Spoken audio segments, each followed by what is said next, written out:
Hello friends, आज का हमारा टॉपिक है electric field due to uniformly charge circular disc. यानी कि अगर एक सर्कुलर डिस्क है, एक सर्कुलर प्लेट है, ध्यान रखिएगा सर्कुलर प्लेट में और रिंग में अंतर होता है। रिंग जैसे कि एक चूड़ी, प्लेट जैसे खाना खाने वाली प्लेट होती है, राइट। तो एक सर्कुलर प्लेट है, उस पर चार्ज बराबर से फैला हुआ है, तो फिर ये कितनी इलेक्ट्रिक फील्ड बनाएगी अपनी एक्सिस पे, ठीक, ये देखना है हम लोगों को। और ये टॉपिक आपके बोर्ड्स के लिए तो नहीं है, बट अगर आप जेईई की तैयारी कर रहे हो या नीट की तैयारी कर रहे हो, ठीक है, तब ये टॉपिक आपके लिए इंपॉर्टेंट है। डेरिवेशन इसका टिपिकल नहीं है, ठीक है, सिर्फ करना ये होगा कि रिंग की इलेक्ट्रिक फील्ड को इंटीग्रेट कराना होगा, बट वो जो इंटीग्रेशन है वो थोड़ा टिपिकल होगा, उसको ध्यान से देखिएगा। उसका रीजन ये कि उसी इंटीग्रेशन पे आपको आगे कुछ डेरिवेशन भी मिल जाएंगे, पोटेंशियल और ड्यू टू डिस्क वगैरह में, और फिर एडवांस में इसी इंटीग्रेशन पे बेस्ड क्वेश्चन भी पूछे जा चुके हैं जहाँ पे इंटीग्रेशन लगा है या ऐसा इंटीग्रेशन जहाँ लगा हुआ है। चलिए इसको शुरू करते हैं।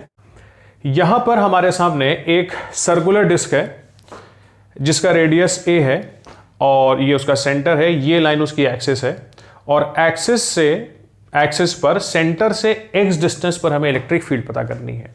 यानी इसी फिगर को हम सामने से देखें, वहाँ पे साइड से देख रहे हैं, यहाँ पे सामने से देखें तो डिस्क हमें बिल्कुल गोल दिखाई देगी। ये सेंटर हो गया, ये रेडियस हो गया और एक्सिस ये लाइन होगी। तो हमें यहां पर कहीं पर इलेक्ट्रिक फील्ड पता करनी है इस डिस्क की वजह से।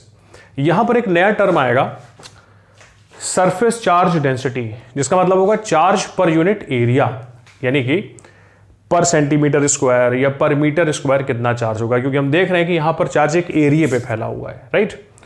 तो यहां पे एक नया टर्म आएगा सरफेस चार्ज डेंसिटी। जैसे कि रिंग वगैरह में आया था लीनियर चार्ज डेंसिटी, रिंग हो गया, फाइनाइट रॉड हो गया, तो वहां पर आया था लीनियर चार्ज डेंसिटी, क्योंकि वहां पे चार्ज लेंथ पे फैला था, चार्ज पर यूनिट लेंथ। यहां पे चार्ज फैला हुआ है एरिया पे, तो इसका नाम पड़ा गया चार्ज पर यूनिट एरिया, जिसे हम कहेंगे सरफेस चार्ज डेंसिटी। डिनोट करेंगे इसको हम लोग सिग्मा से। अब देखिए अप्रोच क्या होगी इस डेरिवेशन की। ये डिस्क पतली पतली एलिमेंट्री रिंग से मिलकर बनी है, जैसे कि ये एक पतली सी रिंग हो गई, ठीक, एक रिंग ये हो गई, फिर इसके ऊपर भी एक और रिंग हो जाएगी, एक और रिंग हो जाएगी, ठीक। तो हम ऐसा करेंगे कि किसी रिंग की वजह से एक्सिस पर इलेक्ट्रिक फील्ड पता करेंगे। कितनी होती है ये हम पढ़ चुके हैं, field due to charge ring on its axis वाला टॉपिक देखिएगा जाके।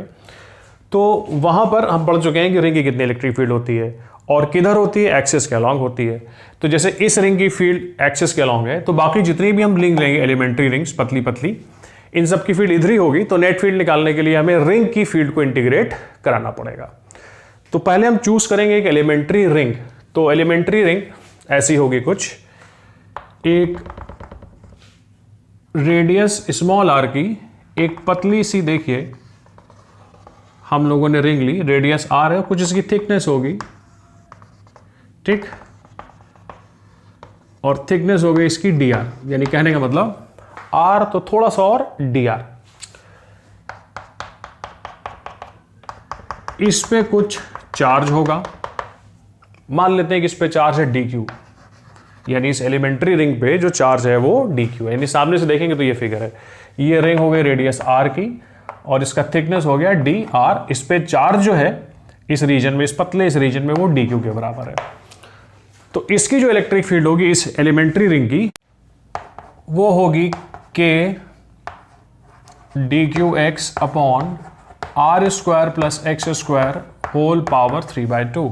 ये वही फॉर्मूला है जो रिंग की एक्सिस पर फील्ड का फॉर्मूला था। रिंग पे अगर चार्ज क्यू है और रिंग का रेडियस ए है, तो ये अपनी एक्सिस पर एक्स डिस्टेंस पर इतनी इलेक्ट्रिक फील्ड बनाती थी, अगर आपको याद हो तो 1/4πε0 चार्ज रिंग का into x upon a square plus x square whole power 3/2।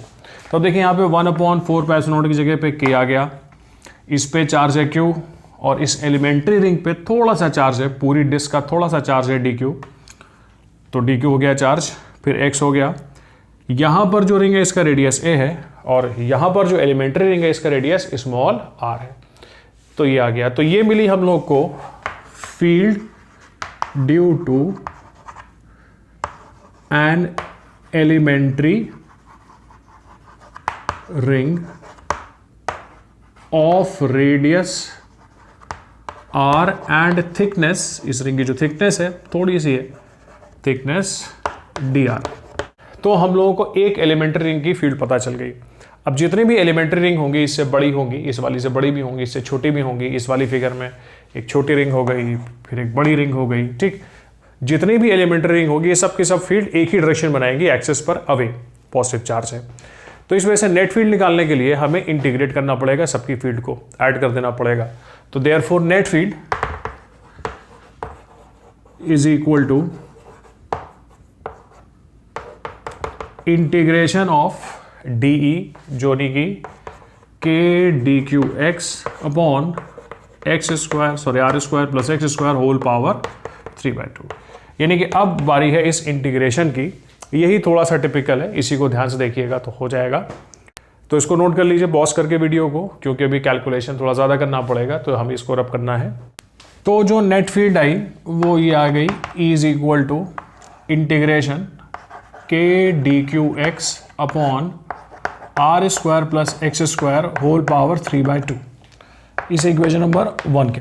अब यहाँ पर देखिए आर वेरिएबल है, यहाँ पे आर वेरिएबल है, छोटी रिंग, फिर और बड़ी रिंग, फिर और बड़ी रिंग, फिर और बड़ी रिंग, फिर सबसे बड़ी रिंग बिल्कुल किनारे होगी। तो आर वेरिएबल है, तो हमें डी क्यू को डी आर में बदलना पड़ेगा, तभी इंटीग्रेट हो सकता है। अब डी क्यू को डी आर में बदलने की देखिए टेक्निक क्या होगी। डी क्यू जो होगा वो हो जाएगा डिस्क पे सरफेस चार्ज डेंसिटी यानी कि sigma charge per unit area multiplied by इस पतली सी एलिमेंट्री रिंग का एरिया, राइट। इसको हम डीए कह दे रहे हैं। अब ये डीए कैसे निकले, क्योंकि देखिए अब भी डी क्यू डी आर में नहीं चेंज हुआ है, डी क्यू डीए में बदला है। What is DA? इस एलिमेंट्री रिंग का एरिया, जो शेडेड पार्ट आप देख रहे हैं इसका एरिया। अब ये एरिया कैसे निकले, इस डिस्क को चलिए एक बार सामने से देखते हैं फिर से। और डिस्क में ये हो गई हमारी छोटी सी एलिमेंट्री रिंग, पतली सी, रेडियस इसका आर है और थिकनेस इसकी डी आर है, राइट। इस पतली सी रिंग को हम बाहर निकाल लेते हैं। चलिए बाहर निकाल लिया, radius r, thickness d r. इसका सरकमफ्रेंस हो जाएगा 2 पाई आर, और अंदर का सरकमफ्रेंस और बाहर का सरकमफ्रेंस वो लगभग सेम ही होगा, क्योंकि बिल्कुल पतली सी रिंग है। अब इसको हम 20 से काट के सीधा कर दें तो आप इमेजिन करिए आपको एक पतला सा रेक्टेंगल मिल जाएगा जिसकी लेंथ हो जाएगी 2 पाई आर। ये देखिए लेंथ पूरी सीधी हो गई, 2 पाई आर हो गई, और थिकनेस कितनी हो जाएगी, डी आर।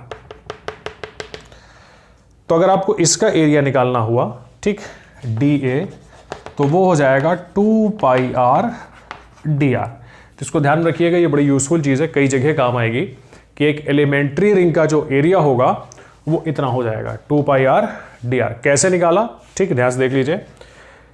इसको पहले बाहर निकाला, इसकी लेंथ, इसका सरकमफ्रेंस आ गया 2 पाई आर, फिर इसको 20 से काट के सीधा कर दें तो बिल्कुल एक पतला सा रेक्टेंगल मिलेगा। तो रेक्टेंगल की लेंथ हो जाएगी 2 पाई आर, जो कि इसका सरकमफ्रेंस हो गया, और थिकनेस हो जाएगी D R.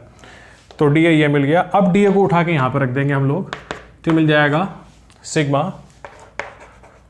2 pi r d are, और इसको पुट कर देंगे 1 में, पुट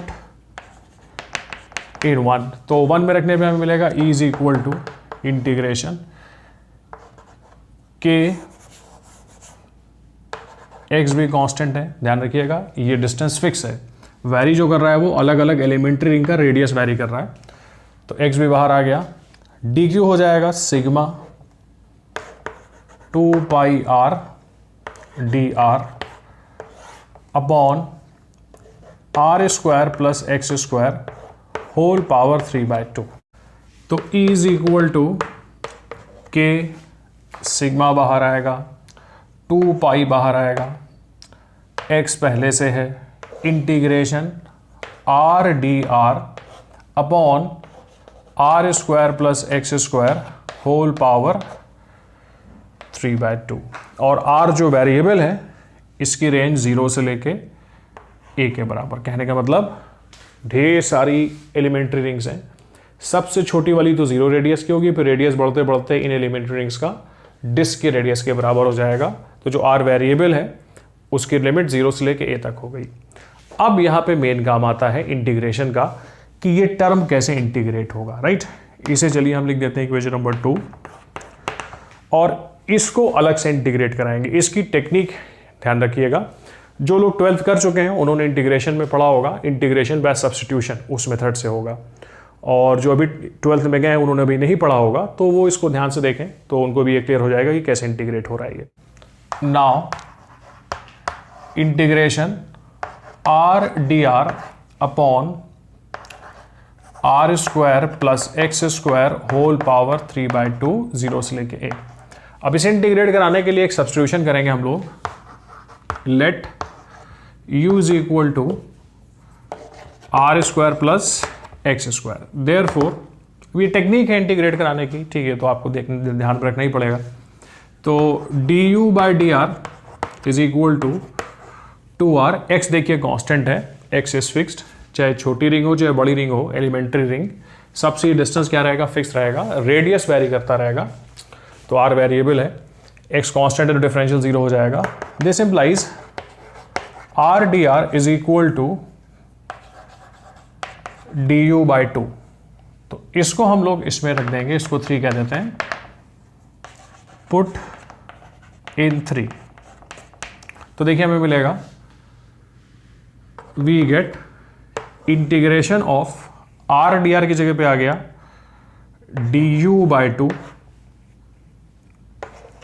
और इसकी जगह पे r square plus x square की जगह पे हम u लिख देंगे, तो मिल जाएगा u की पावर 3/2।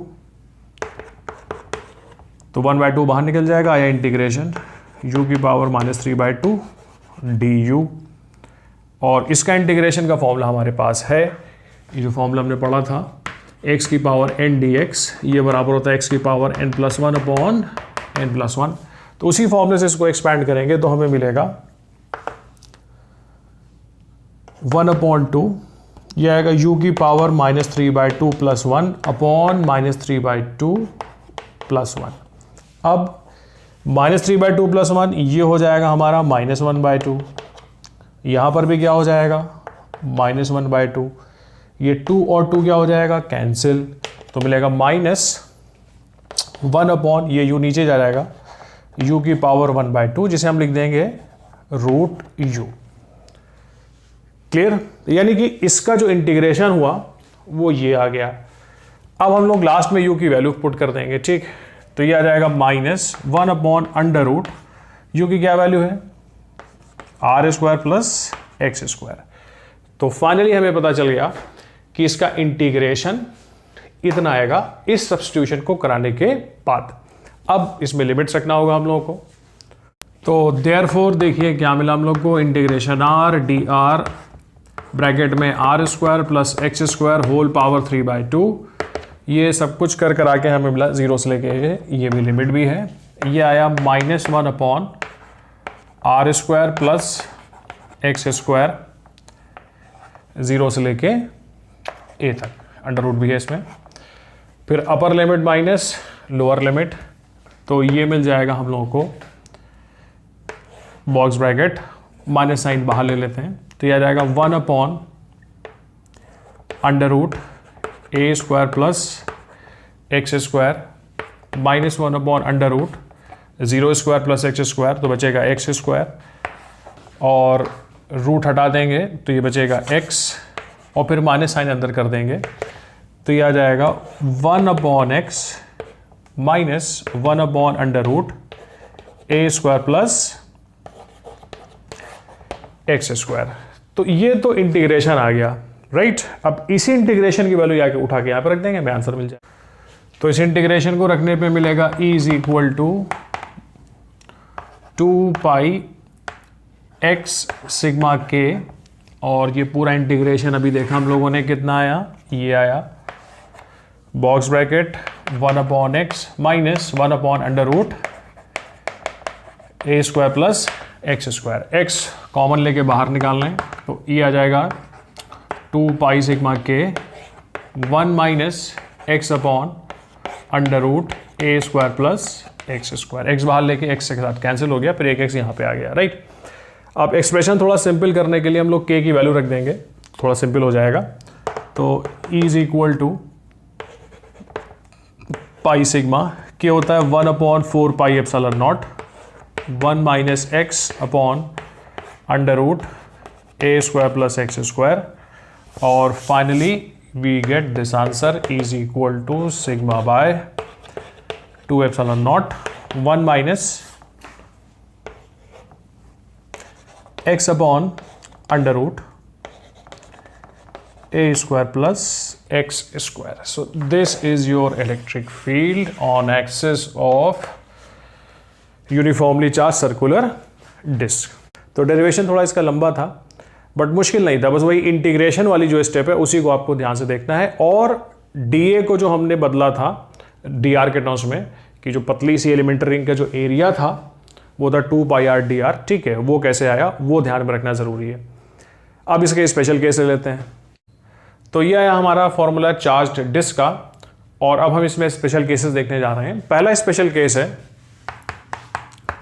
At centre. सेंटर पे अगर हम निकालें तो हमें कितनी इलेक्ट्रिक फील्ड मिलेगी। सेंटर का मतलब बिल्कुल हमारा x 0 हो गया, तो अगर हम x को 0 रखेंगे, ठीक है, x इक्वल टू 0 सेंटर पे, तो x को 0 रखेंगे तो ये तो पूरा 0 हो जाएगा, बचेगा E is equal to sigma by 2 epsilon not. दूसरा special case for infinitely large sheet of charge, यानी एक बहुत बड़ी सी चार्ज की शीट है इनफाइनाइट साइज की, राइट, यानी कि चार्ज एक शीट के रूप में फैला हुआ है और बहुत बड़ी सी शीट है। यानी कहने का मतलब एक infinitely large sheet of charge को हम ये मान सकते हैं कि एक डिस्क है जिसका रेडियस इनफाइनाइट है। तो हमें क्या मिलेगा, then A tends to infinite।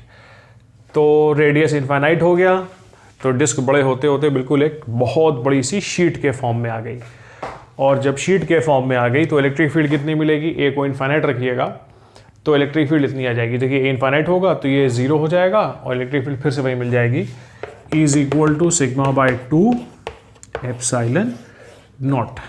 ये दोनों रिजल्ट्स मैच कर रहे हैं। ऐसा क्यों हो रहा है, ठीक है, try to think over it, कि एक फाइनाइट साइज की चार्ज डिस्क है, उसके सेंटर पे फील्ड इलेक्ट्रिक फील्ड, और एक बहुत बड़ी सी शीट ऑफ चार्ज है, तो उसकी वजह से कहीं पर भी इलेक्ट्रिक फील्ड, चाहे यहाँ चाहे यहाँ चाहे यहाँ, आपको इतनी ही मिलेगी sigma by 2 epsilon not, right. तो what is the logic behind this, क्या इसमें लॉजिक काम कर सकती है, ठीक है, ये सोचिएगा, क्योंकि फिजिक्स सारा काम सोचने का ही है, ठीक है, किताब उताब से या किसी से पढ़ के तो बस ऊपर की बात समझ में आती है, अंदर तब समझ में आता है जब आप खुद से सोचना शुरू करते हैं। अब हम इस पे क्वेश्चंस करेंगे। तो क्वेश्चन हमारा है, from an infinitely large sheet of charge, comma, a circular portion of radius a is removed, what will be the percentage change in electric field at a point distant 3a/4 from center on axis of the circle। यानी question ये कह रहा है कि एक बड़ी सी sheet of charge है, इस शीट ऑफ चार्ज में से एक सर्कुलर पोर्शन हटा लिया गया है, तो सर्किल के सेंटर पर, सर्किल के सेंटर से 3a/4 डिस्टेंस पर इलेक्ट्रिक फील्ड में कितने % का चेंज आएगा, ये क्वेश्चन पूछ रहा है। तो एक बड़ी सी शीट ऑफ चार्ज हो गई, इसमें से एक सर्कुलर पोर्शन हटा लिया जाना है, सर्कुलर पोर्शन हटा लेने के बाद इलेक्ट्रिक फील्ड में इस पॉइंट पर कितने % की कमी आएगी। अब देखिए इसको करेंगे कैसे। अगर हम ये पोर्शन नहीं हटाते, अगर नहीं हटाते जो, या फिर ये नहीं हटा था, तब हमारे पास एक बड़ी सी शीट ऑफ चार्ज थी, और शीट ऑफ चार्ज की इलेक्ट्रिक फील्ड अभी स्पेशल केस में देखा था हम लोगों ने, सिग्मा बाय 2 एप्सिलॉन नॉट थी। यानी इस सर्कुलर पोर्शन को हटाए जाने से पहले जो फील्ड थी वो इतनी थी, सिग्मा बाय 2 एप्सिलॉन नॉट, जो कि शीट ऑफ चार्ज की फील्ड है। अब अगर हम इस सर्कुलर पोर्शन को हटा लें तो देखिए एक सर्कुलर पोर्शन एक डिस्क के जैसा है, तो इस पॉइंट से इस डिस्क की फील्ड के बराबर जो फील्ड होगी उतनी फील्ड कम हो जाएगी। तो डिक्रीज इन फील्ड कितना होगा, डिक्रीज इन फील्ड, फील्ड में डिक्रीज, इसको चलिए डेल्टा ई लिख दे रहे हैं, ये हो जाएगा जितने से डिस्क की फील्ड होगी वो हट जाएगी तो वही डिस्क फील्ड में चेंज आ जाएगा, वही डिक्रीज हो जाएगा, तो ये जाएगा ई डिस्क।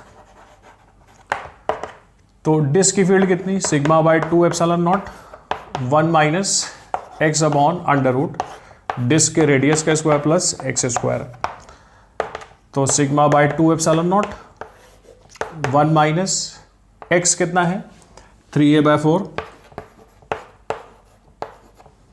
3a/4, फिर under root a² plus 3a/4 का होल स्क्वायर। तो delta E is equal to σ/2 epsilon not 1 minus 3a/4, और इसको जब सिंप्लीफाई करेंगे तो रूट करा के आएगा 5/4a। वो सिंपल से कैलकुलेशन है। तो a और a कट जाएगा, 4 कट जाएगा। तो देखिए जो फील्ड में चेंज आया डेल्टा ई, वो आ जाएगा σ/2 एप्सिलॉन नॉट ब्रैकेट में 1 माइनस 3/5, इसको सॉल्व करेंगे 2/5 मिलेगा, वो कट जाएगा σ/5 एप्सिलॉन नॉट। तो इतना इलेक्ट्रिक फील्ड में चेंज आएगा, इतना इलेक्ट्रिक फील्ड में एक्चुअली कमी आएगी। और ये क्या है, ये कुछ नहीं, डिस्क की इलेक्ट्रिक फील्ड है। यानी कि पहले जब ये नहीं हटा था तो पूरी शीट थी, तो शीट की फील्ड इतनी थी, फिर इसको हटा लेंगे तो जितनी इसकी फील्ड होगी वो हट जाएगी और उतने ही सही फील्ड में कमी आएगी। तो जो परसेंटेज चेंज हुआ कितना हुआ, therefore percentage change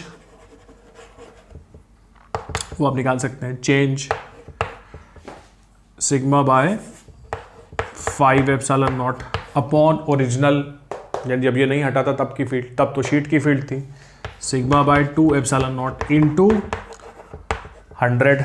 so that comes out to be answer. तो ये क्वेश्चन हो गया। एक क्वेश्चन और ले लेते हैं। तो अगला क्वेश्चन है, an annular ring has inner radius r1 and outer radius r2, the surface charge density is sigma, what is the electric field at distance x from center on its axis। यानी कि ये question है कि ये एक annular ring है। Annular ring का मतलब थोड़ा मोटी रिंग, पतली सी नहीं।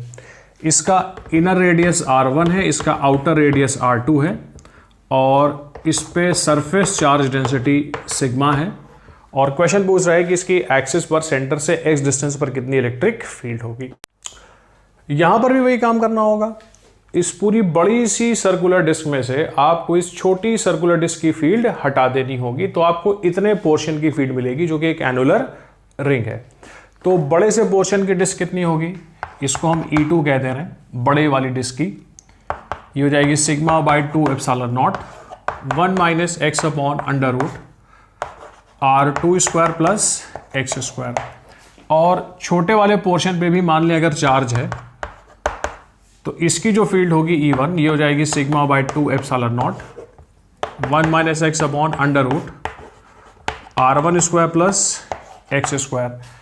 तो अब इसके हटा लेने से होगा ये कि बड़ी वाली की फील्ड में से, बड़ी वाली डिस्क की फील्ड में से ये छोटी वाली की फील्ड हट जाएगी। तो therefore E is equal to कितना होगा, E2 माइनस E1। तो E is equal to E2, how much is E2, σ/2 epsilon not 1 minus x upon under root r2² plus x² minus σ/2 epsilon not 1 minus x upon under root r1² plus x²। अब हम σ/2 से not common ले लेंगे और फिर and में ये result मिल जाएगा, σ/2 epsilon not x upon under root r1² plus x² minus x upon under root r2² plus x²। अब आप चाहिए तो x बाहर भी ले लीजिए, तो ये बाहर आ जाएगा, ये 1 और यहाँ पर भी 1। So this is your final answer. तो आज के वीडियो में इतना ही। अगले वीडियो में हम लोग शुरू करेंगे गॉस थ्योरम। तब तक के लिए टेक केयर, एंजॉय करिए, पढ़ते रहिए। Good bye.